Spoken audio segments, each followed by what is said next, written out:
Te apresento. Beleza. Tô gravando então, gente. Eu tô gravando via OBS, porque... Deixa eu até dar uma olhadinha aqui, porque me disseram que o da URGS não grava mais. Verdade, já não tem mais opção de gravar, né? A gente perdeu lá parte do contrato. Me disseram que a gente não tem mais aquele limite de 1 hora. Quer dizer, não tem o limite de 1 hora como se fosse uma reunião pública, né? Aquelas que a gente cria lá no nosso Gmail. Como eu criei essa aqui, né, via minha conta URGS, a princípio, foi o que me disseram, que a gente só perdeu o poder de gravar, né, o direito de gravar, mas que a gente continua tendo mais de 1 hora, né? Eu espero que a gente não caia. Se cair, saibam que eu vou então, né, já vão deixar isso mais ou menos acordado. Eu vou lá e gero outro link, jogo lá no Moodle, mandando pra vocês e entramos todo mundo de novo nesse link, tá? Tomara que não, que a gente consiga ir para além da 1 hora, então, que foi o que me disseram que seguimos, né? Sendo reunião da URGS. Bom, então, nessa aula de hoje, né, a gente convidou o Rafa, que trabalha, então, na Sicredi. Ele vai, então, se apresentar, né? Como ele disse, ele já viveu, né, isso que eu vivi, e isso que vocês estão vivendo, né, que é ser aluno da estatística da URGS, né, e todas aquelas angústias, aqueles medos, né, do que vai ser a vida real depois quando a gente for lá, como é que funciona, o banco de dados é bonitinho, é pequenininho, que nem os professores mostram na sala de aula? Não, né? Então, essa é a ideia, né? Que a gente consiga trazer vida real pra cá. Eu vou tentar, né, mostrar isso pra vocês a partir dos bancos de dados que eu vou trabalhar com vocês na disciplina, mas eu vou tentar também trazer, assim como eu trouxe hoje o Rafa, para dar essa experiência, de mostrar, né, como foi essa passagem lá, né, sair da URGS e ir pra vida real, no caso Sicredi, né? Quanto tempo tá no Sicredi, o que tem feito, como é que foi o início, e aí depois contar para nós, que é o grande objetivo aqui, né, entender os tipos de modelos possíveis, e eu quis muito o Rafa aqui hoje, porque eu sei que o Sicredi tem uma vastidão gigante, né, uma diversidade de modelos, todos são a ideia é muito parecida, né, a ideia de criar um modelo, mas os objetivos de cada um deles é diferente. Então ele vai conversar com vocês nesse sentido, tá? Então fiquem à vontade. Rafa, muito obrigada. O Rafa, então, é a segunda vez que o Rafa faz esse favor pra mim. A outra vez ele foi nesse projeto que eu contei pra vocês, do Data Science, né? Que é esse projeto que eu tenho em parceria lá com as profs do Direito, Administração e Informática, né?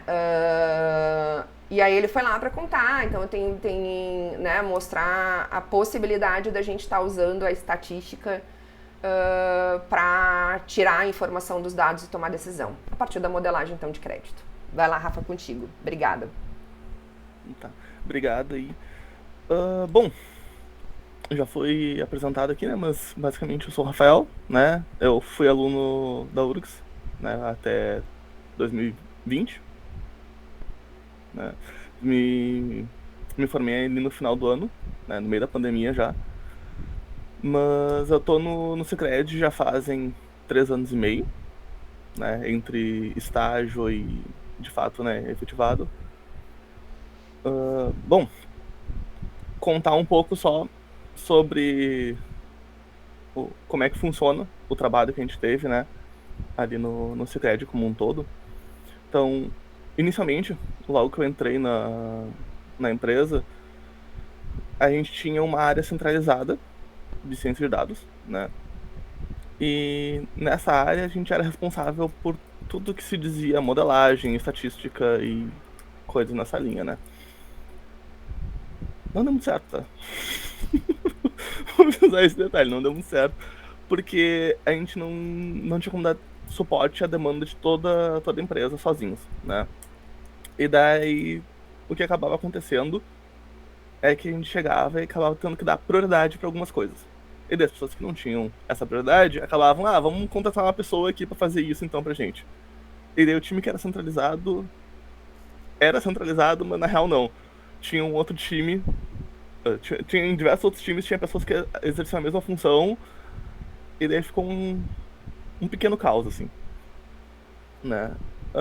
Daí hoje em dia, então, a gente não tem mais esse time centralizado, né? A gente é separado, a gente tem cientistas de dados basicamente pela empresa inteira, em diversas áreas, Eu, em específico, eu tô dentro da área de benefícios, né? Então eu trabalho ali com preços, com um pouco do crédito, né?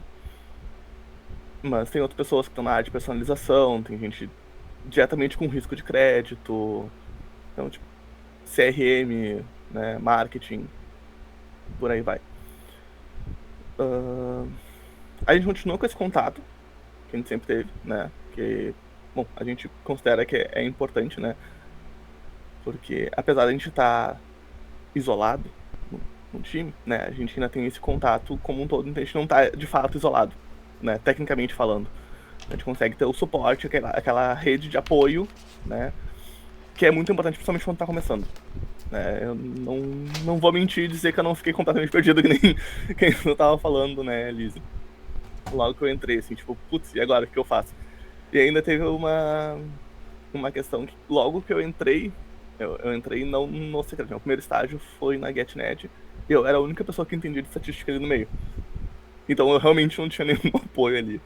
Ali foi bem difícil, né? Mas a ideia, então, no secreto, a gente não tem esse problema, né? Bom, daí, questão de modelos, assim. Eu vou falar o que eu tenho mais conhecimento, que eu tive mais envolvido nos modelos. Mas, claro, se vocês tiverem alguma dúvida sobre algum modelo específico, se vocês têm alguma sugestão, né? Tipo, se eu fizesse de outra forma, se tu acha que daria certo, vocês podem me interrompendo, tá? Não tem problema. Mas, bom, dentro da parte, assim, de benefícios, eu acabo cuidando muito de indicadores, né? E, bom, quando eu digo indicadores, o que eu tô dizendo?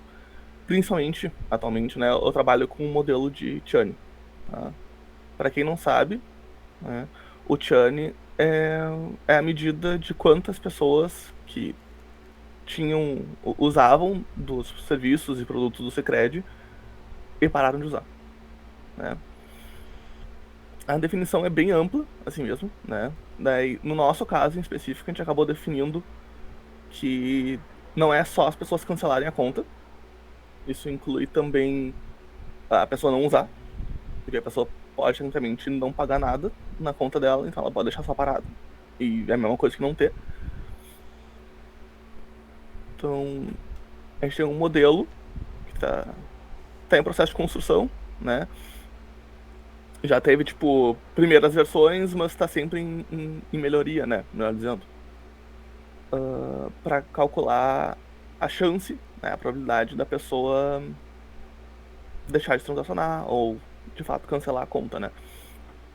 E isso, a ideia é sempre a gente integralizar com o NBA, que é um trabalho de um outro colega também da estatística, ex-aluno, né? Que é o Augusto. Onde ele fez um motor de ações que ele sempre, através de diversos modelos, né, incluindo o próprio Churn, né, ele vai mandando pushes no aplicativo, né, oferecendo produtos novos, ofertas, contatos de gerente ou coisas nessa linha, né. Então, O que é o NBA, tu disse? isso é Next Best Action. Tá. Action. Isso aí. A melhor ação a tomar na Isso. sequência. Uhum. Melhor aproximação, coisa assim. Né? Bom, então falando um pouquinho só do modelo de churn, né? Antes de passar pro resto. Então, atualmente, a gente está usando o H2O, não sei se alguém conhece, né? O Não H2O, conheço. ele é uma ferramenta, tá? Ele tem integração com R, tem integração com Python, né? Basicamente, eles nos fornecem um apoio quando se trata de modelagem, né? Tem uma versão gratuita, é muito que a gente acaba usando, né? Que permite a gente criar de forma mais fácil, assim, modelos ensembles, né? Que são modelos de misturas de modelos, né? fazer uma comparação mais rápida. Eles têm até o famoso, né, AutoML, que é literalmente tu coloca as variáveis ali, ele calcula bilhões de modelos. Tá, bilhões é exagero, tá. Eu exagero bastante, desculpa. Mas ele cria vários modelos e compara entre todos eles qual que seria o melhor, dado um conjunto de treino, um conjunto de teste e a métrica que tu quiser, né?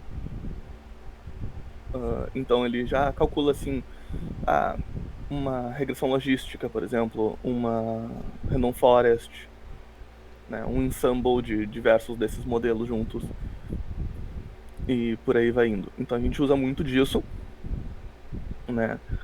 E as variáveis pro Churn em específico, a gente usa muito variáveis com características temporais, né? São características de movimento financeiro, né? Sempre pensando passado. Então, por que a gente usa isso, né? Qual é a lógica por trás? Bom, a gente quer ver se ele mudou o comportamento. Porque se o cara tinha um dado comportamento antes, que usava pouco movimentação, por exemplo, né? E ele continua com pouca movimentação, bom, de repente esse cara, provavelmente ele não vai sair, né? Não é esse cara que a gente tá procurando. A gente quer um cara que movimentava muito e foi pro padrão desse cara. Então, o passado sempre é relevante nessa análise. Então a gente usa muitos deltas, usa muitos lags e coisas nessa linha. Claro, a gente usa alguma coisa de informação de cadastro até para ponderar a questão de uso, né? A gente espera, por exemplo, que uma pessoa com uma renda menor vai ter menos investimento do que uma pessoa com renda maior. Então essa informação acaba entrando, né, agrupada em 4 pequenos grupos, que a gente chama de PF1 a 4, né? Para, né, dar uma ponderada nesses valores também. Então, a gente usa aí transações de forma geral, seja saque, seja transferências, PIX, né, compras com cartão de débito, crédito, depósitos, resgates e depósitos em poupança e outros investimentos dessa linha. A gente utiliza de acessos ao aplicativo. A gente usa uma variação de saldo, né, menos a mês, que é outra questão, né? A pessoa pode estar tirando dinheiro, né? Então, tipo, se o cara tá constantemente com um saldo de, sei lá, 5 mil, de repente de um mês pro outro esse saldo caiu pra 500 pila, ou o cara tá numa situação financeira complicada, e daí o cara precisa de ajuda de qualquer forma, ou ele tá saindo, e a gente precisa tentar, né, conversar com ele antes. Mas, bom, é essa linha de variáveis, assim, que a gente usa, né? Daí, sei, se ficou alguma dúvida, se vocês querem perguntar alguma coisa. Eu queria perguntar do H2O que tu comentou. E vocês usam isso como modelo? Desculpa, os cachorros aqui estão. Não é de boas, eu tenho o meu também aqui.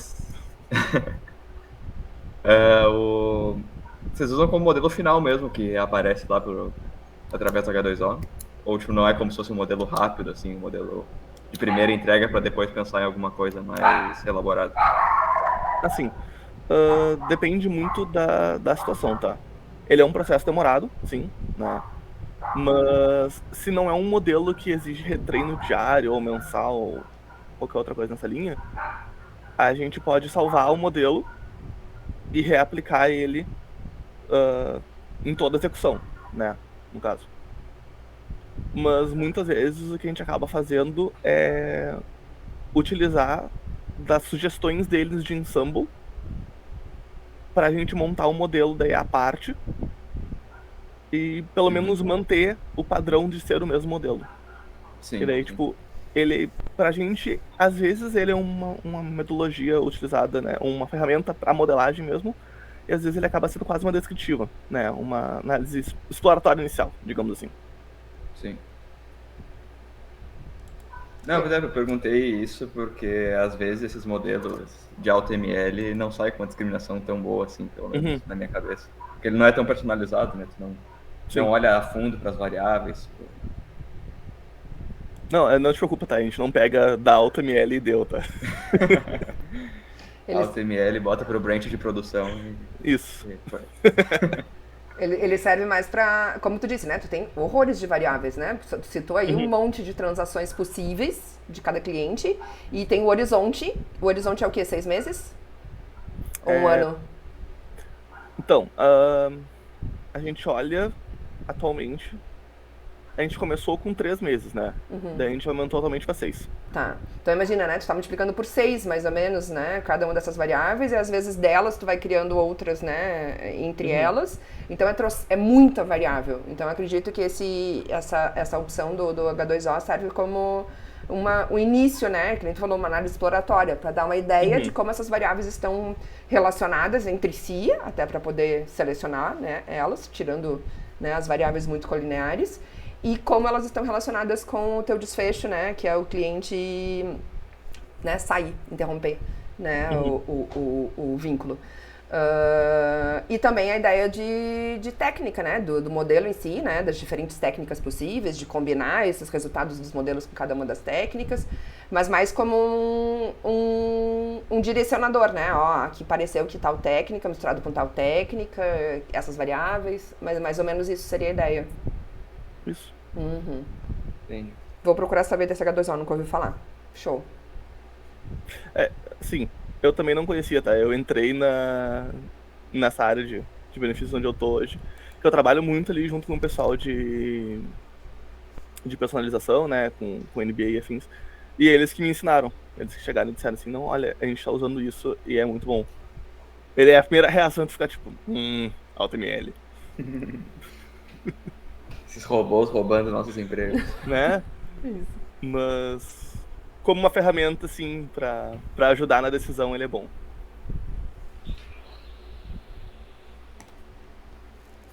Mais alguma dúvida, então, pessoal? Eu tenho uma dúvida na questão da parte do churn. Ali dentro do time a gente também tem um pessoal que está trabalhando com propensão a churn. E aí deve ser uma quantidade imensa de dados para ver o perfil o comportamento do cliente, né, em relação ao tempo. A minha dúvida é se tu pega desde uma data setada as compras desse cliente, ou tu pega todo o histórico completo desses clientes. Como é que isso é definido? Assim, a gente define primeiro a variável resposta de cada pessoa, né? Que, bom, de forma geral, ela vai ser o momento em que ela parou, né, de transacionar, para pessoas que param, né? E a gente pega umas pessoas aleatórias que não pararam, né? Para ser o outro exemplo, né? E daí a gente compara sempre com o passado deles em relação a essa data. Então, por exemplo, se a gente tem uma pessoa que parou de transacionar no dia 1º de agosto, essa pessoa tu vai olhar 6 meses para trás dela. Agora, uma pessoa que parou em dezembro, tu vai olhar 6 meses para trás em relação a dezembro. E por aí vai indo. Entendi. E o churn vocês consideram, então, 6 meses sem compra ou sem transação? Não, ou a pessoa cancela a conta, ou ela fica 45 dias sem transacionar de nenhuma forma. Ah, tá. É que aqui o conceito de churn que a gente usa na Realize é 12 meses. Então, por isso que eu fiquei em dúvida. Mas é que no caso de vocês, é compras com cartão, alguma coisa assim? Isso. As o diferenças conceito de churn muda muito. de negócio para negócio, de produto Sim. para produto, com certeza. No Agibank lá, o churn, por exemplo, é o cara trocar o domicílio do benefício dele. Isso é o churn pra gente. Como assim? O cara recebe o INSS lá pelo Agibank, e aí se ele quiser trocar para um outro banco pagador, aqui isso é o churn pra gente. Sim. É que depende muito também do tipo de frequência que a pessoa usa, né? Tipo, movimentações financeiras. No mínimo o que você tá esperando é que o cara tire dinheiro do salário no fim do mês, entendeu? E se o cara não faz nem isso, bom, algo tá errado, né? Agora, realmente, tipo, fazer compras com cartão de crédito, talvez a pessoa só esteja em uma situação financeira meio apertada. Então pode ser mais tempo. Ou não esteja precisando nada naquele momento, né? Pode Sei lá. Ou depende também do comportamento do. Não compra coisas para ela, só vai usar a Renner em épocas de festa, Dia das Mães, né? Natal. Então daí se tu pensar que é um mês sem comprar, eu já vou dizer que eu perdi o cliente, né? Pode ser exagerado. Faz sentido? Sim. É bem a ideia, por exemplo, lá na definição de mal pagador, né? Tem empresas que o mal pagador é acima de 60 dias, tem outras que é acima de 30 já, acima de 90, né? Isso varia, depende do negócio. Sim. E essas coisas, sim, apesar da gente ter alguma autonomia, né? A gente sempre tenta manter contato direto com as pessoas que melhor entendem do associado mesmo. Então, no nosso caso, a gente fala com os gerentes sempre.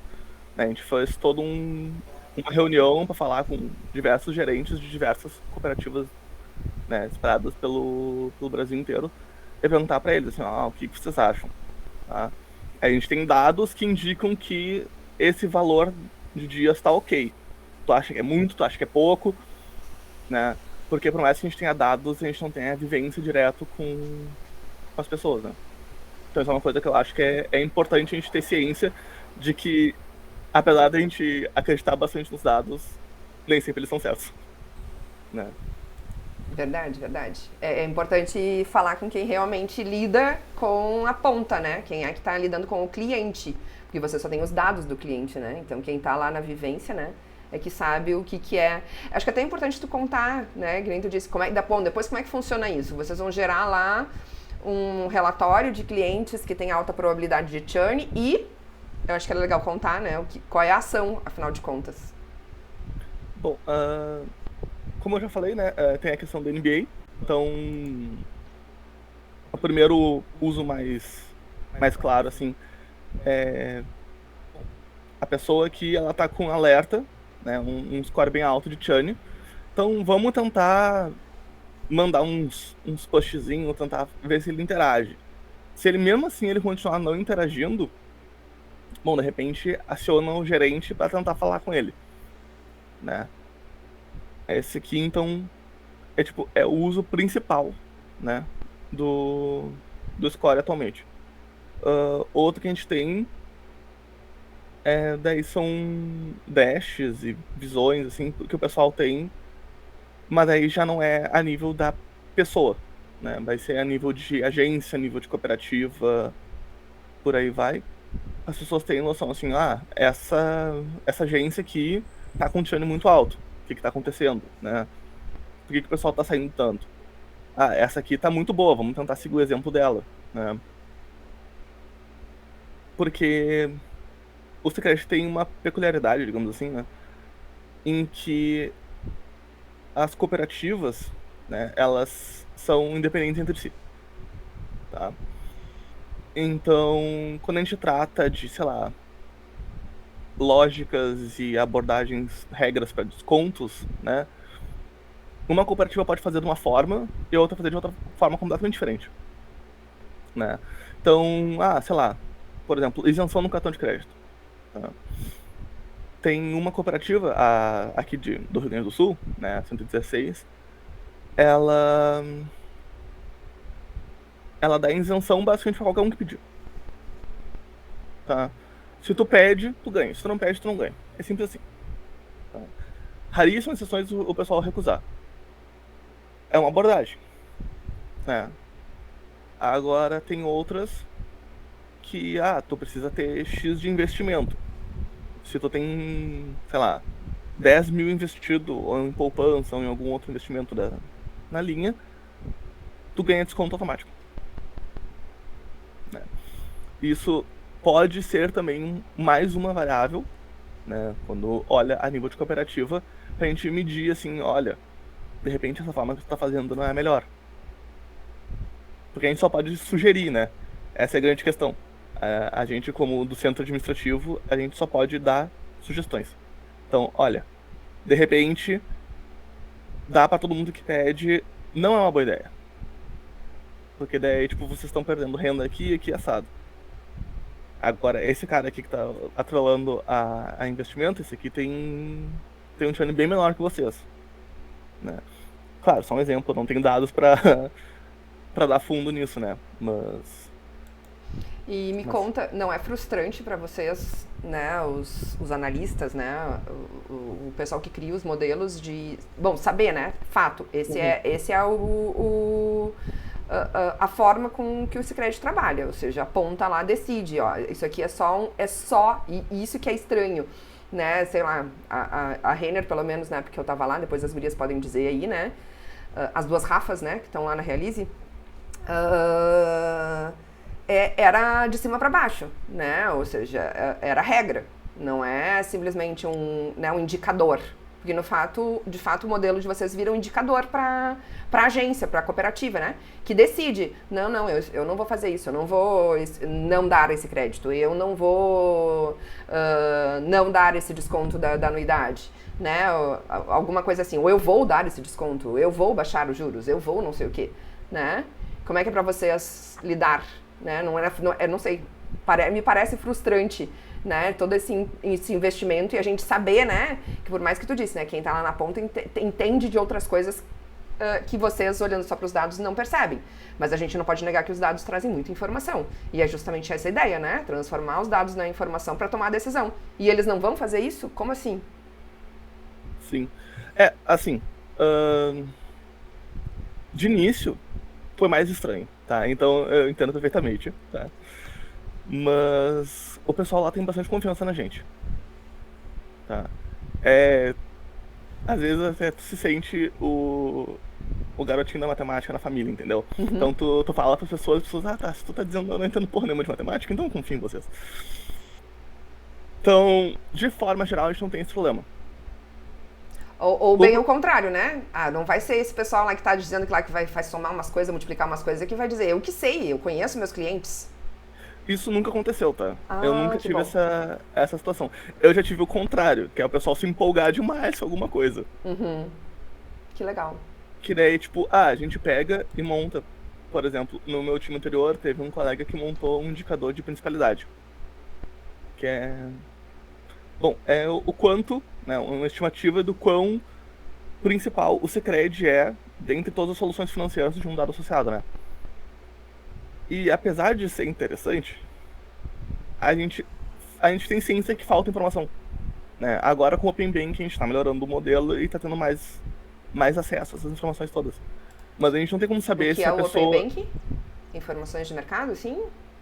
O Open Banking permite que, tipo, dado que a pessoa, né, permita esse acesso pra gente, a gente tem acesso a todas as informações de todos os bancos e outras instituições financeiras que o associado possa ter. Claro, a gente não tem acesso a quanto a pessoa tem na conta. Sim. Não é isso. Mas, tipo, a gente consegue ver, a pessoa tem um financiamento na Caixa, por exemplo. Tá. Então a gente consegue ver assim, bom, o cara tem 5 cartões de crédito. Bom, então, de repente, o cara usar quase nada do nosso cartão é porque ele não tá usando o nosso cartão, ele tá usando só de... Tá, vocês não têm acesso ao saldo que ele tem na Caixa, Não, por não. exemplo. Sabe que ele tem, que ele é cliente da Caixa. Mas nem informações de comportamento, tirando informação financeira, de fato, né, o valor. Mas, tipo assim, ele tem usado o cartão, ele, sei lá, tá usando o limite, essas coisas não? Isso a gente já tinha, tá? Isso aí o Banco Central já fornecia. Que daí, tipo, ele fornecia o valor gasto recebido, né, melhor dizendo, em crédito, de todas as modalidades possíveis. E como tu sabe o quanto foi recebido no teu estabelecimento, né, tu sabe que o resto tá fora. Sim. Então isso a gente já tinha. Interessante. Mas sim, alguma coisa nessa linha, sim. Só que, de novo, a questão do Open Banking é que a pessoa precisa ir lá e liberar. A gente usa também dentro do Sicredi, principalmente para fazer contra-ofertas, né? A pessoa vai lá e contrata, sei lá, uma previdência na Agibank. Vou falar mal da Agibank. Não, mentira, não vou não. Não, vai lá. Não tô aqui. Eu brinco porque tem uma rixa que é muito engraçado, que tipo, é o pessoal do Sicredi que sai pro Agibank e o pessoal do Agibank que sai pro Sicredi. Entraram 2 aí pro Sicredi no último mês, inclusive. E teve um pessoal que saiu pro Agibank não faz muito tempo também. Então, tá na mel. Mas o pessoal tem, sei lá, previdência no Agibank. Aí tu tem uma conta aqui no Sicredi, tu tá usando. Não quer passar pra cá, a gente te dá um desconto, a gente cobre qualquer oferta, sabe? Mas, claro, a gente não sabe o quanto que a pessoa colocou, né? A gente não sabe valores, de fato, mas a gente sabe que ele tem. Então, a gente pode tentar negociar em cima disso. Às vezes não vai dar nada, né? Às vezes vai. E daí a pessoa em si, o associado, o cliente, né, dos bancos, vai ter acesso a todos esses valores, tipo, dentro sem precisar necessariamente abrir uma conta, ligar pro gerente, perguntar, fazer todo um processo. Tudo isso ele já tem acesso, né, nessas fases iniciais, né, por enquanto para algumas pessoas pelo menos, né, dentro do aplicativo de cada um dos bancos, contanto, né, que ela tenha aderido ao Open Bank.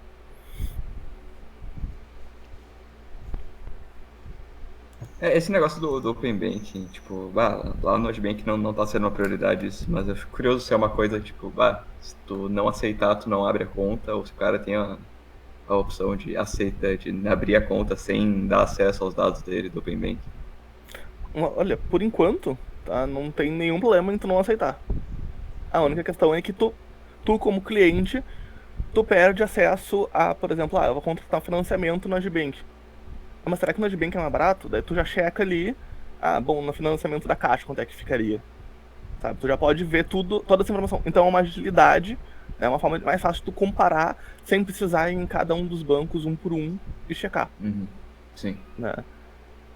Mas, claro, para isso tu precisa passar todas as informações financeiras pro outro banco para ele poder fazer esse cálculo. Né? Então é uma troca. Né? Tu dá os dados e a gente te oferece uma facilidade. Então, claro, tu não precisa aceitar essa facilidade se tu não quiser compartilhar os dados. Depende. Não quer dizer que mais adiante as pessoas não vão ficar loucas e dizer não, porque agora se tu não liberar os dados pra gente, a gente não abre mais a conta pra ti. Pode acontecer, mas por enquanto não é o caso. Sim. Não, eu digo isso porque, por exemplo, ali, para o cara abrir uma conta, ele tem que dar o aceite da gente consultar ele no Banco Central. Uhum. Então, isso é obrigatório, por exemplo. O cara não tem Sim. a opção de recusar isso. Eu perguntei mais nesse sentido. Mas é que daí o Banco Central é outros 500, né? Mas sim. E os outros modelos? Conta pra nós lá dos outros modelos que... Não sei, né? Talvez tu não tenha trabalhado diretamente, mas que tu sabe que tem, só pra dar ideia pra eles, né? Da diversidade de modelos e quais são as ideias desses modelos. Em que momentos da vida de crédito eles são, né, úteis para cada um dos clientes. Bom, a gente trabalhou, daí na época da minha área antiga, centralizada, né? A gente trabalhava muito próximo com o time de CRM, né? Que é o time que responsável pelo contato com o associado, né? Então a gente tinha muito modelo de propensão a dados produtos. Isso, claro, incluía o próprio crédito. Né? Então, ali entrava muito a questão de dados cadastrais, porque... Bom, pensando assim, o cara CPF ou CPJ, só isso já muda muito o consumo de crédito da pessoa. Né? Ou pelo menos a gente espera que sim, né? PJ é mais natural a pessoa comprar um crédito de fato, né? A pessoa física talvez ela vai entrar no crédito pessoal, aquela coisinha mais simples, ou acabar se afundando num cheque especial, que né? Não sabe que não é uma boa ideia, mas acontece. Então a gente usa bastante essa informação de cadastro com alguma coisa, né, transacional que a gente vê que é relevante. Daí depende de modelo para modelo, né? Por exemplo, quando a gente entra em crédito em específico, a gente vê muito entrada de dinheiro na conta. Né? Entrada e saída. Um delta, digamos assim. Porque a gente tem um problema quando a gente trata de cadastro. Eu imagino que não é só a gente, é tipo o mundo inteiro. É muito difícil tu manter as coisas atualizadas. Né? Porque, principalmente quando trata de renda, né? Tipo, tu vai fazer uma atualização ano a ano. Tá. Daí tu chega, tu chama o cara e... tu consegue mandar teu contra-cheque ou imposto de renda, alguma coisa assim pra me atualizar aqui? Consigo sim, já faço. Aí a pessoa nunca mais te responde. Tu vai fazer o quê? Tu vai ficar enchendo o saco da pessoa? A pessoa enche o saco do Sicredi e não trabalha mais com a gente. Não é uma boa ideia. Então tu deixa totalizado mesmo. Né? Daí a gente entra num modelo de renda presumida, que é outro trabalho que a gente tá fazendo. Mas, bom, pra esse caso a gente não tinha ainda. Então a gente usava muito entrada e saída pra ver se a pessoa tinha condições de pagar um crédito. Né? Porque não adiantava, o cara entrava, sei lá, 3 mil e saía 13.500 todos os meses. Porra, o cara não tem condições de pegar um crédito ainda, sabe? Agora o cara entra 5 e sai 3. Bom, dá pra dar um créditozinho mais bombadinho pra ele, assim. Porque dinheiro ele tem pra pagar depois. Né? Talvez ele não precise, talvez precise. Né? Daí a gente olha questões, né, sociodemográficas, né, pra ver se ele teria interesse, de repente, por exemplo, abrir um negócio. Né? Então a gente olha bastante para CBO, né, para ver qual é a profissão da pessoa. A gente olha a localização, se a pessoa E é ela CBO? tá... CBO? CBO é o Código Brasileiro de Ocupações. Tá, entendi. Então, basicamente, é um código de 5 dígitos que ele é meio que em árvore, digamos assim, né? Tu vai ter o primeiro dígito, ele vai ser bem geralzão. O segundo dígito, ele acaba aproximando um pouco mais. Então, sei lá, por exemplo, o terceiro dígito do cara vai ser, sei lá, a área da saúde. Sim, aí com base na profissão da pessoa, tu vai ver, sei lá, um dentista, pode ser que ele queira fazer um upgrade no consultório, né? Ele é um advogado, pode ser que ele queira, né, trocar o escritório de lugar, sei lá, né, botar numa né, uma zona mais de acesso, alguma coisa assim, é isso que tu tá dizendo, né? Isso. Que daí, por exemplo, vai ter algumas profissões que são mais propensas a querer ter um escritório, coisa tal. A gente consegue ver também, através disso aí, se a pessoa é autônoma ou não. Então, se a pessoa não é autônoma, mais um motivo pra, de repente, ela querer ser. Né? Se ela já é, talvez seja um upgrade que ela queira fazer. Né? Então, tudo é, digamos, interligado, né? E daí o modelo nos ajuda nesse ponto, né? Então... Modelo de... como é que é o nome desses modelos? Upselling, cross-selling... Não? O upselling é quando tu quer aumentar um produto que já tem. Isso, aumentar um limite, alguma coisa assim, né? Por exemplo. Isso. O cross-selling, ele vai ser... Dar um produto diferente. É quando tu já tem um produto, tu quer oferecer outro, ou quando tu quer vender, tipo, digamos, entre aspas, uma venda meio casada, assim. Tu vai oferecer os 2 produtos pensando que os 2 produtos podem ir juntos, né? Tá.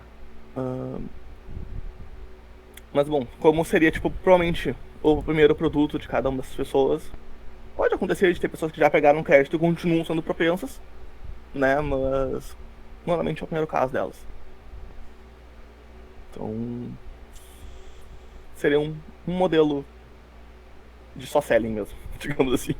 Sim, o modelo bem no início da vida de crédito da pessoa. Ou seja, né? Sim. Fazer ela virar cliente. Mas daí depois que ela virar cliente, daí sim apareceriam então upselling e cross-selling para tentar aumentar o engajamento desse cliente com o negócio, né? Isso. E outros modelos? Que a gente falou, né? A gente falou do modelo de concessão, a gente falou do modelo de... Eu falei aqui do modelo de comportamento, né? E eu trabalhei na Renner com esses 2. A gente falou do collection, que é um modelo então de cobrança. Não sei se o pessoal quer saber alguma coisa, se tem alguma coisa para contar, como é que funcionam esses modelos lá. Bom, eu não sei se o pessoal tem algum interesse em específico, né? Mas, bom, a questão de modelos de crédito em específico, né? Como eu não faço parte exatamente do time de crédito, eu só sei por cima como funciona. Claro, né? Trabalhando lá dentro, sempre tem a impressão de que tu sabe menos do que tu realmente sabe, né? Mas eu não posso dar maiores detalhes sobre como é que foi feita todas as variáveis e tudo mais. Mas posso dar uma visão por cima se vocês tiverem interesse. Além disso, eu acho legal só pra eles entenderem a diferença, né? O desfecho é diferente, né? Sim. parece meio diferente, né? Que a gente falou ali, por exemplo, da renda presumida. A renda presumida é um desfecho contínuo, né? O valor que tu estima que aquela pessoa tenha de renda, né? Com base em profissão, com base em região, sexo. Depois eu quero perguntar pra ti sobre viés, né? Porque, por exemplo, sexo é uma variável complexa. Né? É o que eu ia dizer, sexo finalzinho, não coloca, tá? Pois é, no final eu quero perguntar umas coisinhas sobre os vieses, né? Isso é hoje. Antigamente se usava qualquer coisa, né? Aí começou a aparecer a área do direito lá em defender os clientes, de fato, né? A gente sabe, né? O viés algorítmico aí, né? Tem até filmezinhos, depois eu vou passar pros alunos, né? Quem não viu ainda, né? Alguns filmes ali que falam dos vieses, tudo, né? O quanto os dados podem ser usados pro mal, né? Mas mostrar a ideia desse desfecho, né? Que a gente falou, o churn. O churn é uma variável binária, né? Apesar de ser cancela, não cancela, né? É parecido com o modelo de crédito, os modelos de crédito, que também são variáveis binárias, né? Que é paga, não paga, é bom ou é mau cliente. Mas as variáveis que estão preditores são diferentes. A mesma coisa, né? O modelo de propensão à venda ou de aumentar um produto ou de oferecer um outro produto também são variáveis binárias, né? Que é propenso não propenso, né? Vai comprar, não vai comprar, vai aceitar um novo produto, vai aceitar, né? Vai aceitar não, ou merece, né? No caso, né? Vale a pena eu aumentar ou não vale a pena eu aumentar o crédito desse cliente. A maioria dos modelos são modelos binários, a resposta, né? Muda qual é o foco, né? Se é mais para a área do marketing, se é mais para a área do crédito, do abrir ou do conter, né? Mas os preditores são diferentes, né? Ou não. Eu acho que isso era importante a gente falar aqui também. A ideia também que nem perguntou a Rafa ali, né? Da ideia de horizonte, né? Como é que essas variáveis são definidas? Como é que eu defino lá, por exemplo? As que tu souber, tá? Tranquilo. Como é que eu defino lá o meu desfecho? Né? Como é que eu vou dizer que meu cliente... Quando eu vou dizer que meu cliente é bom e mal? Quando eu vou dizer que meu cliente aceita ou não aceita? Né? Dou ou não dou mais crédito? Ofereço ou não ofereço um outro produto? E que variáveis eu uso para predizer isso? Com que horizonte? Mais ou menos isso, puder dar uma ideia pra gente. Sim. Só vou dar um parênteses que, de forma geral, apesar das variáveis serem binárias, a gente usa muito da probabilidade, né? Do score. Sim. Que sai. E não só o 0 e 1, né? Então, sim, a ideia do ponto de corte, né? Vocês não vão binarizar a resposta, vocês vão pegar a probabilidade, o valor entre 0 e 1 e talvez criar categorias para decisões, né? Não é simplesmente concedo ou não concedo, né? Que muitas vezes a gente olha lá, né? Que é o primeiro modelo que se conheceu, né? De crédito, o concede ou não concede. Mas nessa vastidão lá começou a aparecer outras possibilidades de ações que não é mais binarizada, né? Sim. Quanto ao risco de crédito, né? Eu sei que o pessoal tem um modelo que eu já tive um pouco mais de contato com ele, né? Eu não vou levar todas as variáveis, são 100 e poucas, é muita variável, tá? Mas...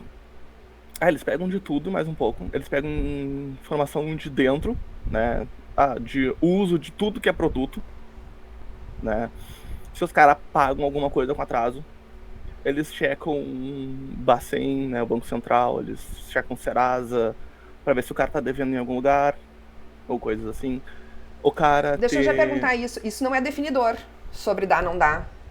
Por exemplo, na época que eu tava na Renner, tava negativado, pronto. Eu não preciso nem passar pelo modelo.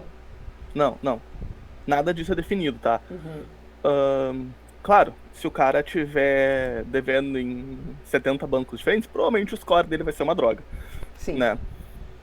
Mas, tipo, se o cara estiver devendo R$50, por exemplo, sei lá, pra caixa, mas todo o restante dentro do Sicredi tá em dia, tá jeitinho, tá bonitinho, ele tem esse dinheiro pra pagar, ele só não pagou ainda por algum motivo, a gente não sabe quais são as situações, né, que ele tá passando que fazem ele ficar devendo essa quantidade de dinheiro, né? Então, claro, o score dele vai ser penalizado de alguma forma. Ele não vai ter o score perfeito, de repente, mas não vai ser um score a ponto de negar automaticamente só por causa desse score, né? Mas bom, daí a gente, né? O time de risco de crédito, né? Definiu também questões de, tipo, alguns produtos, a gente sabe que eles são ruins também. Então, tipo, digamos, no ponto de vista de ser bom ou mal pagador, né? Tipo, voltando pra questão do cheque especial, né? Tipo, uma pessoa que acaba caindo muito sequencialmente no cheque especial, que isso é outra variável, né, no caso, essa pessoa provavelmente não tem um controle financeiro tão bom quanto ela devia. Então, se tu for oferecer um crédito pra ela vai pagar o crédito com o quê? Com cheque especial. Tipo, vai ficar num loop infinito de créditos em que ela nunca vai conseguir, de fato, pagar, e a gente vai ter um problema em cima disso. Eu sei que o pessoal tava estudando, tá? Porque o Sicredi tem várias ações de ensino não é ensino financeiro, mas é ensino de conhecimento financeiro e coisa e tal. Principalmente para pessoas mais jovens. Interessante. Né? E essas informações a gente tem guardadas. Então, tipo, a gente tem, essa pessoa foi lá e fez todos os cursos de educação financeira e tudo mais quando ela era uma adolescente. Hoje em dia ela tem uma conta com a gente. Bom, a gente espera que essa pessoa tenha um conhecimento de educação financeira maior do que alguém que não fez nada, apesar de a gente não ter toda essa informação de todo mundo. Então, eles estavam cogitando entrar isso no modelo também. Não sei hoje em dia se já entrou ou não. Imagino que não. Senão acho que eu estaria sabendo. Deixa eu pensar o que mais, assim. Que eu comentei mais cedo, né? A questão de a gente saber do Bacen se o cara tem crédito fora. Né? Também tem essa questão, tipo, o cara tem muito crédito fora. E ele tem o dinheiro dele aqui. Beleza, o dinheiro que ele tem aqui é suficiente pra pagar o crédito se a gente oferecer pra eles. Mas ele já tem crédito lá fora pra pagar. Então, bom, de repente se o cara tem crédito demais lá fora, não vamos oferecer, vamos reduzir o score dele, porque de repente ele não vai conseguir pagar, né? Enfim, diversas variáveis, né, que entram nessa questão, tudo basicamente comportamental. De novo, a gente entra muito pouco na questão sociodemográfica, né? Porque... Isso é uma mudança, assim, sabe? E eu quero muito essa troca, eu quero aprender muito até com os próprios aqui, né? Vi que tem vários que estão aí no mercado dos nossos alunos. Porque na época que eu tava, a gente usava tranquilamente demográfica. Ok, até porque a gente não tinha muita coisa comportamental também. Mas a gente sabe que a força das variáveis comportamentais é infinitamente maior do que as demográficas. Né? E as demográficas têm essa questão do viés, né? A gente começa a aumentar as diferenças sociais no momento que a gente usa, né, essas variáveis de perfil demográfico, né? Então, e aí que entrou, né, a ideia do direito, né? E eu não sei como é que tá isso, né? Se as empresas realmente são proibidas de usar as variáveis demográficas, se existe alguma, se o Banco Central cobra que as variáveis, que os modelos sejam informados, né, usamos tais variáveis, não, essa variável vocês não podem usar. Existe algum tipo de controle né, maior sobre as variáveis que estão sendo utilizadas ou não? Tá, assim, existe uma curadoria, tá, de modelos. Eu não tive muito contato com eles, tá? Os modelos que eu criei nunca deram problema. Tipo, inclusive, tenho minhas suspeitas que eles olharam. Porque ficou muito rápido. Não é possível. Eu não consigo entender um modelo de outra pessoa assim tão rápido. Mas é assim, tipo, eu mando pros caras, em 2 horas tá de volta, assim, com aprovado. Tipo, não, pera. Né? Mas... Resposta automática de e-mail. Quase isso, né? Tá, isso é onde? Essa curadoria? Curadoria, tu disse? Isso. É dentro do Sicredi mesmo. Tá, mas para fora do Sicredi não tem alguma regulamentação sobre os modelos? Tu sabe me dizer então, isso? Supostamente tem, mas eu acho que ainda não tá efetivo, tá? Tá. Eu acho que essa curadoria é um processo de que eles olham os modelos, né? Com a ideia de, tipo, tá, tem alguma coisa ruim pra gente reportar lá pra fora. Né? A gente pode entrar na questão deles estarem olhando ou não, né? Mas... eu fico pensando, por exemplo, deve ser uma auditoria de modelos, alguma área de auditoria, né? Alguma coisa assim. Isso. Mas sei lá, pensa assim, torce pro Grêmio e torce pro Inter. Vamos colocar isso como variável preditora, sabe? E aí daqui a pouquinho acaba, né, por uma aleatoriedade total, né? Porque eu acredito que isso não é variável preditora, mas por aleatoriedade total, sei lá, quem é do Inter paga melhor, ou quem é do Inter tem mais chance de de ganhar determinado aumento de limite, ou ganhar, né, uma outra solução, outro produto, alguma coisa assim, e a gente cria uma discriminação. Essa é a ideia de usar variáveis que são demográficas, né, que não são de comportamento financeiro real, né. Outra coisa que eu tinha para te perguntar que eu anotei aqui, a ideia dos modelos. Vocês hoje estão só com modelos internos ou ainda vocês têm modelos externos? Como assim modelos externos? Modelos aqueles que antigamente se comprava muito, né? Modelo do CDL, modelo do Serasa, esses modelos de fora, Não. sabe? Sim. A única, de certa forma, um modelo que a gente usa, tá? É na abertura de conta, Geralmente quando é a aí. gente, quando a gente não tem basicamente nada de informação, se a pessoa quer entrar criando conta e pegando alguma coisa de crédito, a gente pega essa informação do Serasa ali. Tá, então ainda usam uma informação, porque de fato, né, vocês, para conceder crédito, vocês só têm variável demográfica, vocês não têm variável de comportamento. E pensando lá os Serasa, essas coisas assim, eles vão ter mais informações porque, né, eles têm informações, né, de todos os lojistas, pensa lá, né, todos eles são cadastrados, né, nesse tipo de órgão, e eles têm essas informações, então, e às vezes pode ser mais acurado do que o modelo interno, onde vai usar só a variável demográfica, de fato, né. Então ainda tem nesse momento da vida do crédito, na hora de conceder, então. Depois é a vida dele com vocês, basicamente, que pontua. Isso. É a partir de 3 meses a gente não olha mais. Tá. A gente tem informação suficiente. Tá. A gente não considera o primeiro mês, porque o primeiro mês não chegou o cartão ainda, né? A pessoa tá trazendo as coisas, então vai vir pela metade, né? Aquela coisa toda. Então a gente começa a considerar 2 meses pro passado, né? A gente aumenta esse período depois que vai passando, mas não considera nunca o primeiro mês. Tá. O que mais que eu anotei aqui? Eu queria só mostrar a gente, vocês perceberam a infinidade de modelos que é possível, né? Lembra daquela rodinha de crédito lá, que é no finalzinho daquela minha aula da semana retrasada, né? Então a gente tem modelo de propensão. Depois, se esse cliente, né, é propenso, a gente vai pensar a respeito do modelo de se ele vai ativar, porque às vezes é uma questão, né, que é caro conceder crédito, e eu vou conceder crédito para o cliente nem ativar, né? Então, primeiro, se ele, né, vai ativar, se ele é um cliente que tem interesse realmente no nosso produto, né? Depois, se vale a pena eu dar ou não dar crédito, né? Se ele tem chance de realmente ser um bom pagador. Depois, para acompanhar ele durante a vida dele, a gente tem o Behavior Scoring, né, onde se decide lá, né, sobre a vida de crédito, juros e limites, essas coisas todas.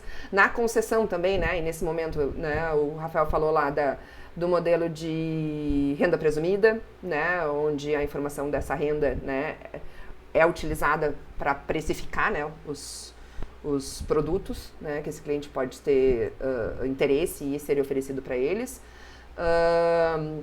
Que é mais, durante a vida dele, né, a gente falou ali do upselling e do cross-selling, né, melhorar algum produto, né, aumentar algum, né, ou oferecer algum outro, né, as vendas casadas, né, oferecer produtos extras, né, então tudo modelos de propensão também, né, na vida de crédito ainda, né, depois que nem as gurias comentaram lá que trabalham na Realize com o Collection, né, então é um modelo para identificar, né, em que momento eu devo cobrar esse cliente, né, quais são as formas possíveis de cobrar esse cliente, o fim da vida do cliente, né, também, né, que nem o Rafa falou lá do churn, tentar, né, que a gente descubra isso antes dele realmente desativar, né, e aí buscar vai ser impossível às vezes, né, porque dele já tá com um relacionamento em outro banco, né, com outra empresa. Que é mais... Tem outros modelos que eu não consegui falar, né, eu não achei que 1h30 ia render tanto. Mas tudo bem. Tem o LT, né? O Lifetime. Isso é legal, tá muito na modinha agora, né? Que é muito ligado ao churn, né? Só que enquanto o churn ele dá a probabilidade do cara sair nos próximos meses, esse aí estima quanto tempo ele ficaria com a gente ainda, né?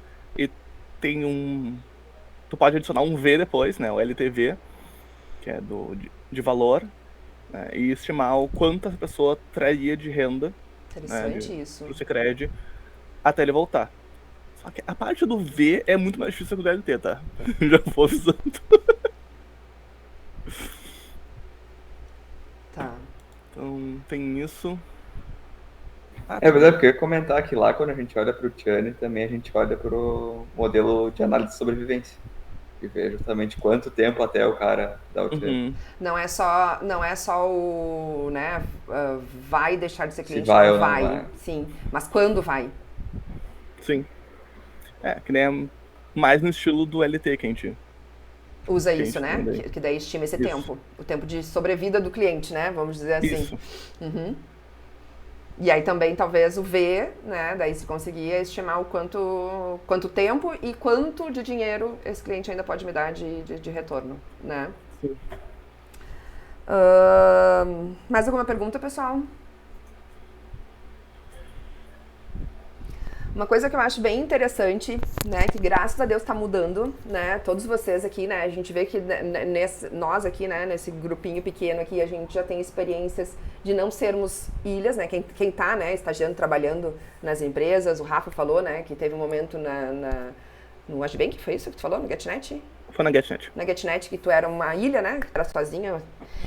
Eu lembro disso, né, mas claro, são mais de 20 anos atrás, né, 20 anos atrás, basicamente, em que eu era sozinha na Renner, e hoje tem muitos estatísticos lá na Renner, né, e isso é o legal, que bom que hoje estamos desse jeito, porque é muito importante essas trocas, né, e que é o que eu espero muito aqui nessa disciplina, né, que a gente consiga trazer exemplos, né, e é isso que é legal de ter outros colegas estatísticos dentro da empresa com a gente, né, de ter a dúvida, de ter aquele olhar diferente, mas alguém que sabe falar a mesma língua da gente, né, porque eu tinha que explicar tudo como aconteceu para alguém me dizer, às vezes, talvez nem perceber, ou conseguir entender como é que funcionou, como é que eu criei aquele modelo, né, para entender, né, o que estava acontecendo.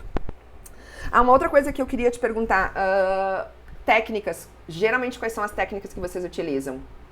Logística, tu falou Random Forest, análise de sobrevivência no caso do LTV. Depende muito, tá? Tá. Bom, quando a gente fala de modelos binários, né, de forma geral a gente usa ou Ensemble ou alguma coisa de árvore. Usa um Gradient Boost ou até uma Random Forest, se for um modelo mais simples, né? Mas às vezes surge lá uma logística, se não me engano, um modelo de concessão de crédito em logística. Ainda logística, tá. Depois com mais variáveis, aí os modelos mais de aprendizagem de máquina se comportam melhor com a vastidão de variáveis, né? É que a questão é todos os pressupostos da regressão é meio difícil de atender, né? Sim. Mas como a concessão de crédito em si, ela usa pouca informação, né? Ela usa resultado até de outros modelos, então ela tá mais ok. Tá. O viés, só para eu me lembrar, vocês não usam sexo, vocês não usam CEP também, né? Não. Assim, ó, tipo, raríssimas exceções, tá? Porque o que acontece? A gente tá ciente que qualquer dado que a gente usar, né, ele vai replicar qualquer viés que surgiu das pessoas originalmente, né? Uhum. Então, a exceção, por exemplo, foi renda presumida, né? Porque, infelizmente, sexo afeta na renda. Sim. É uma questão... A gente pode entrar na questão de ser machista e tudo mais, que com certeza né? Mas, infelizmente, né, quando a gente está tratando disso, se a gente quiser acertar os valores, a gente precisa entrar nessa variável. Porque o gap é muito grande ainda, então por isso que sexo ele é um preditor importante. Sim. O CEP, né? Tipo, a pessoa que ganha dinheiro aqui, que mora lá em São Paulo, por exemplo, bom, as rendas são completamente diferentes, né? Mas na renda presumida também, então? Nos outros modelos, o CEP não entra mais? Não. Uhum. E idade do cliente? Boa. Idade só entra, de novo, para a única coisa que a gente não tem muito controle, que é coisas relacionadas a acesso digital. Acesso digital. Então, e na por concessão exemplo, a idade também não entra? Não. Tipo, a gente entra, por exemplo, se tu vai ofertar algum produto digital pra pessoa, né? Por exemplo, agora tá rolando, tipo, não sei se vocês estão cientes, imagino que não. Mas o Sicredi, ele tá fazendo uma alteração no core bancário deles. Então, o Sicredi, antigamente ele tinha o Sicredi fisicão, né, o que a gente chama de legado, né, com as agências e tudo mais. e o Sicredi Whoop, que era um Sicredi tipo Nubank da vida, que é totalmente digital, né? E agora vai ter um novo Sicredi, que já tá tendo, né, mas não tá 100% ainda, onde ele é um misto de físico com digital, né? Então, por exemplo, se a gente for oferecer pra pessoa, qual é a melhor forma de contato com ela, né? Se é pra ligar, pra mandar uma mensagem, mandar um push no aplicativo, a idade acaba entrando. Uma pessoa mais velha tem uma tendência maior a preferir uma ligação do gerente do que um pushzinho no celular, né? Entendi. Já eu nem atendo as ligações. Não, também. Me manda Exatamente. no WhatsApp, por favor. Meu celular não parou de vibrar enquanto eu estava falando aqui, tá? Só deixar isso bem claro, porque não para de receber ligação nessa bateria. Não tá na agenda, não atendo. Exatamente. Tá. Pois é. Mais perguntas, gente? Eu falei ali de filmes, eu não sei se vocês já viram, mas 3 filmes que ajudam muito essa ideia, né, de que os dados podem ser usados, né, pro mal, né, a modelagem. Eu me lembro de ter visto 3. Bom, o próprio Dilema das Redes, que eu acho que é difícil quem não tenha visto ainda, né, os bonequinhos lá, né, que é uma coisa muito da ideia né, dos algoritmos mandando, né, o que a pessoa deve ou não deve fazer. Privacidade Hackeada e Coded Bias. São 3 filmes que eu acho assim que são bem interessantes, né, como diversão aí pro final de semana, talvez, né, pra gente ter esse olhar aí de que os dados sim podem ser usados por mal, né, e a gente sabe disso. Se ninguém mais tem dúvidas, né, eu vou agradecer muito, muito, muito, Rafa, de novo, né, a parceria de vir aqui conversar com a gente. Nós vamos, na medida do possível, né, eu falei pra vocês, semana que vem, então nós vamos começar a botar a mão na massa. E eventualmente eu vou trazendo então mais colegas de vocês, né, outros estatísticos, para mostrar, né, essa vivência aí no mercado, né, e a utilização da estatística na parte da modelagem relacionada a crédito. Obrigada, muito obrigada, Rafa. De nada, tamo aí pra isso, né? Obrigadão. Isso, gente. Isso aí. A gente vai ter mais aulas presenciais, não? Presenciais. Sim, sim. Síncronas. Vocês têm problema quanto a isso? Me digam, porque o meu problema, minha dúvida é essa. Eu posso gravar de boa e deixar disponível, porque eu sou uma defensora do EAD, tá? O meu projeto de estágio probatório foi preparar uma disciplina toda pro EAD, que hoje a gente tem lá do curso que é 219, tá? Hoje tá bem redondinho, a gente tem uma equipe que foi se unindo comigo, né, no meu projeto inicial, e eu sou uma defensora do EAD. Não acho que todo mundo, né, ou seja, não é o herê, que todo mundo é obrigado a fazer tudo à distância, porque tem gente que precisa, né, desse contato. Mas eu curto muito o EAD pela ideia de não ter mais espaço e tempo, né, ou seja, eu decido quando e onde eu vou olhar aquele conteúdo, né. Eu posso, né, em alguns casos, na maioria das vezes, se vocês preferem, assim, eu preciso desse retorno de vocês, tá?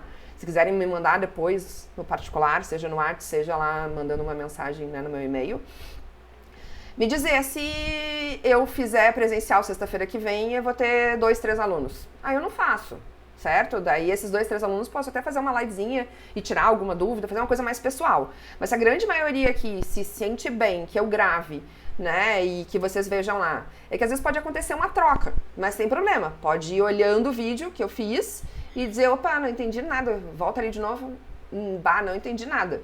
E aí dizer, olha, Liz, naquele minuto tal lá, onde tu foi lá e clicou assim, assim, assado, não rolou, não entendi como é, por que tu fez assim, ou onde é que tu clicou. Me digam o que vocês preferem, né, ou se a gente faz junto, né, estamos aqui todo mundo com os seus computadores lá, com o software aberto, com o banco de dados aberto, e fazer juntos, tá? Me digam o que vocês preferem, que eu quero que a troca seja a mais efetiva possível, tá? E eu dependo de que vocês me deem esse retorno para decidir, tá? Liz, eu queria aproveitar e tirar uma dúvida contigo sobre a questão das atividades, assim, elas vão ser só essas resenhas e resumos que a gente está fazendo ou vai ter coisas mais diferentes? Não, vocês vão ter entregas, vocês vão ter... a minha ideia é fazer algo meio Kaggle, assim, sabe? Onde cada um de vocês vão ter o seu banco de dados, o seu modelo para criar, como se vocês estivessem lá no negócio de vocês, pensando. Eu brinco geralmente, né? Que vocês como se fosse um estatístico sendo contratado, né? Para fazer uma assessoria.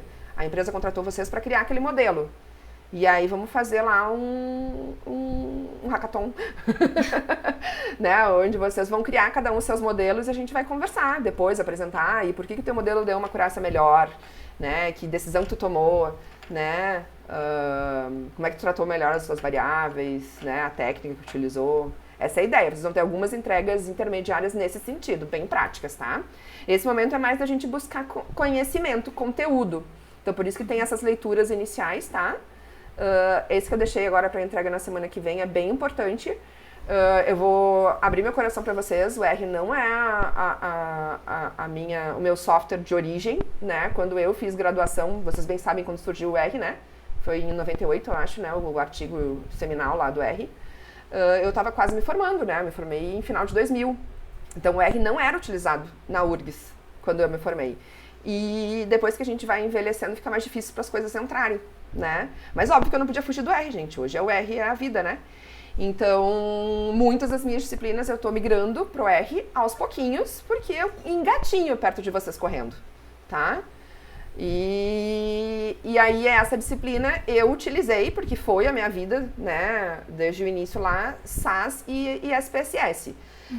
Depois o SAS não estava disponível em algum momento lá e eu tive que usar só o SPSS. Então os meus modelos são criados no SPSS. Mas tem uma vastidão muito maior dentro do R. E por isso a leitura dessa semana é para a gente ver esses diferentes pacotes. Tem uns pacotes bem mais completos, tem até uma tabelinha lá no final, né? Que mostra, né, as disponibilidades de alguns pacotes, tem mais, outros tem menos.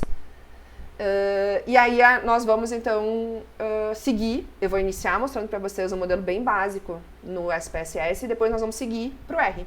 Então por isso que é importante essa leitura para a semana que vem. Tá? Beleza. Então é bem prático. Tirando esse início agora, né? Talvez eu vá botar mais algum artigo, mas aí pequeno, porque esses dois foram compridinhos, tá? Outros menorzinhos para vocês darem uma olhada. Vocês viram que tem um monte de leitura ali. Fiquem à vontade, são leituras que eu sugiro, mas vocês não vão ter que ler todos não, fiquem tranquilos, tá? Daí a demanda vai ser de vocês, não minha mais. A gente vai pra parte prática a partir da semana que vem. Ok? Obrigada. Agora que falou, eu lembrei de uma coisa que eu queria... Não sei se o Rafa tá aí ainda. Tá ali. De que vocês usam mais de linguagem de programação? Cara, no meu time anterior, assim, o centralizado, era muito mais Python. Hoje em dia a gente tá muito mais no R. Mas, mesmo assim, a gente manja dos dois, usa os dois, às vezes mistura. Eu ouço que o pessoal usa bastante SAS no Cicred. Eu ia perguntar isso também. Era o que eu sabia Com também. relação à flexibilidade, assim, para usar linguagens e técnicas, se é bem livre ou é mais... Não, assim, de forma geral, tu pode usar o que tu quiser, tá? Te der na telha, tu põe ali. A gente tem o SAS, né? Ele é mais usado pelo pessoal mais antigo, né? Do pessoal lá, que nem eu comentei, né? Do antigo legado, né? Mas não tanto, né? Pra criação de modelos. A gente já teve época em que a gente criava modelo no SAS, mas hoje em dia tá tudo em Python. Mas pode. Não tem nada que impeça, né? Se tu quiser, a gente é bem aberto a isso.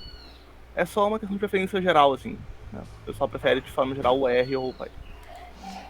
Uma vez eu fiz uma entrevista pro Cicred, e aí quando eu falei que não sabia usar o SAS, a entrevistadora não gostou muito. Uhum. Isso foi uma coisa que eu perguntei também. Eu sabia... Quanto tempo, Oi? Gabriel? Quanto tempo faz isso, essa entrevista? Foi em janeiro do ano passado. Porra. Já não devia mais ter tanta restrição, né? Eu sabia que o SAS ele fazia muito a conexão via SQL aos bancos de dados. Eu sabia que esse era o grande lance do SAS, mas não para modelar.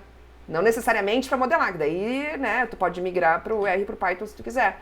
Mas eu sabia que a conexão do SAS, as bases de dados para tu fazer, né, catar, né, nas tabelinhas lá e catar e buscar e criar o teu banco para analisar, é muito fácil, né? É o acesso via SAS que está disponível. Era o que eu Mas sabia. dá bem tranquilo pra fazer em R e em Python. Ah, isso dá? também. Viu? Então tu podia ter entrado de boa sem saber SAS, né? Aqui ó, vou te dar real, tá? Não é tão fácil assim não. Não é tão fácil, mas se tem a infra feita, depois, tipo, se a Esse é infra o tá problema. feita. O Sim, problema é ok. sempre a infra. Mas sim, cara, eu acho que a única área que usa ainda o SAS com uma quantidade razoável é crédito, né? Mais especificamente risco de crédito, porque a informação do Bacen vai tudo pro SAS. Então, tipo, entre tirar do SAS, jogar pra algum outro lugar, é mais fácil fazer um próprio modelo lá, ou uma análise lá, né? Mas, de novo, é só uma questão de é mais fácil. Se tu quiser ter o trabalho, tu pode. Sim. Ah, tá entrando um cara no Cicred aí agora que saiu do Adbank, o cara entende tudo disso aí. Então, fazer toda essa parte de infra aí, ele acha divertido. Então, ótimo. Porque tá precisando. Não faz sentido, né, pagar, porque não deve ser barato. Não tá barato o SAS, né? Não faz sentido pagar se tu tem essa disponibilidade, então, no R e no Python. Sim. Mas é que muito é por causa das pessoas, né, mais antigas que já estão acostumadas, não querem trocar, né? A Lisiane, mas aí alguém tem que empurrar essas pessoas e dizer, olha, tu quer a mãozinha, senão eu vou te empurrar. Dá a mão, a mão vai de um jeito. Junto comigo, eu te empurrando.